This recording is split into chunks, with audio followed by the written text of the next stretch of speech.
গামছা নিয়ে কোথায় যাবি? মা, নদীতে চান করতে যাব। নদীতে কেন? বাথরুমে যা। না মা, আজকে নদীতে যেতে খুব ইচ্ছে করছে। তোর যে কখন কি ইচ্ছে করে সেটাই বুঝতে পারি না। যা ইচ্ছাতে করগা।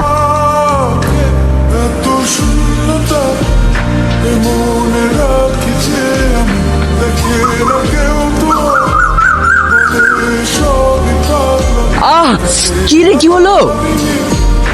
ওই দেখ সাপ। তোকে সাপে কেটেছে।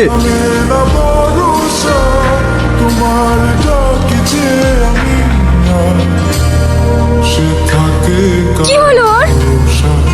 শাহিনকে সাপে কেটেছে। কই দেখি। আসে না, থাকে না শত কারণে দরজা।